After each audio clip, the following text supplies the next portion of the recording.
Alors, je suis arrivé à une vitesse, Isabelle, pour vous retrouver.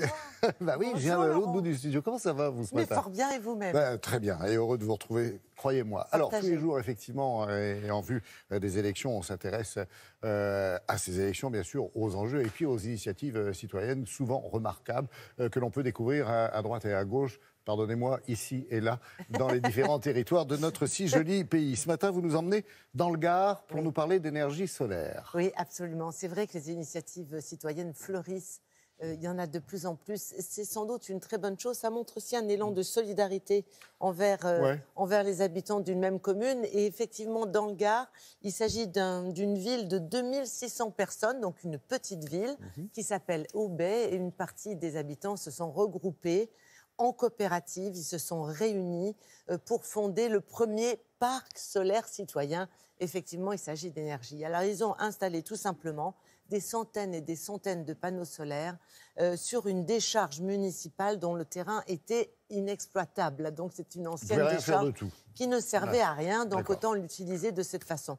Ce qui est intéressant de préciser, c'est que ce projet a été réalisé sans crédit, uniquement avec pour moitié la souscription des sociétaires, c'est-à-dire des habitants qui ont participé, une aide de la région et le soutien des associations. Et ce principe, ce réseau a été inauguré il y a quelques mois. Et aujourd'hui, eh bien, l'énergie produite correspond à la consommation hors chauffage de 150 foyers. Donc c'est une belle histoire. On a voulu voir de plus près comment ça s'est mis en place. Et c'est Olivier Lebras qui s'est rendu à Aubais.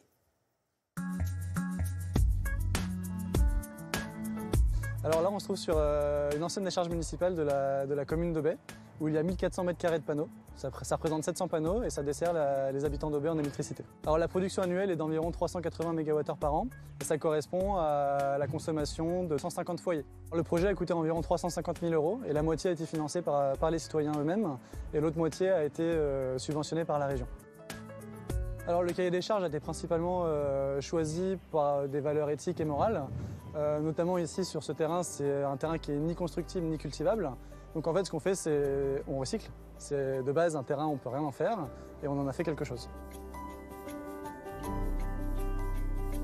Pour créer ce projet, on a constitué une société qu'on appelle une SAS à statut coopératif qui s'appelle le Watt Citoyen, qui, elle, a été chargée de la construction, de récupérer les fonds et de monter le projet véritablement. Chacun apporte l'argent qu'il peut, mais tout le monde a le même poids lors des votes en Assemblée générale. On a des gens qui, à la base, n'y connaissent rien, ils n'ont aucune compétence technique, juridique. Et en fait, on va être amené au fil des années à monter en compétences collectivement.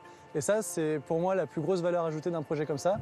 La montée en compétences et le lien humain qui va se dégager derrière. C'était vraiment une aventure partagée, collective. Chacun a apporté sa pierre. Il y en a qui sont partis, il y en a d'autres qui sont venus se greffer.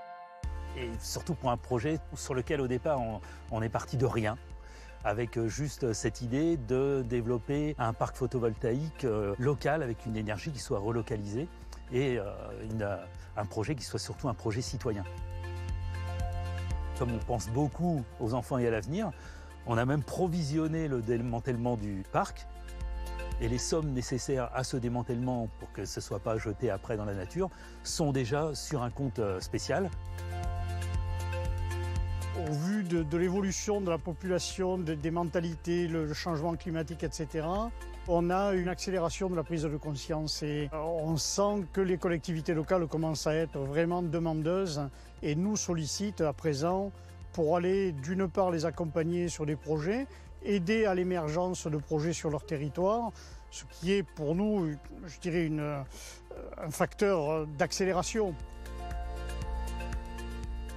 Voilà, donc belle histoire. Alors, cette énergie est revendue à un distributeur d'électricité et avec les recettes, une fois les impôts acquittés, on va dire, eh bien, premièrement, cet argent sert à la maintenance du réseau de panneaux solaires, du parc solaire. Deuxièmement, il sert aussi à des opérations locales de sensibilisation. Et enfin, il sert aux sociétaires, c'est-à-dire qu'ils touchent 3% d'intérêt sur leur mise personnelle, laquelle est bloquée pendant 10 ans. Mais tous les ans, ils touchent 3%. Voilà. Merci beaucoup. Merci Isabelle. Très belle initiative, effectivement. Allez, à nous de vous offrir un tout petit peu d'énergie solaire.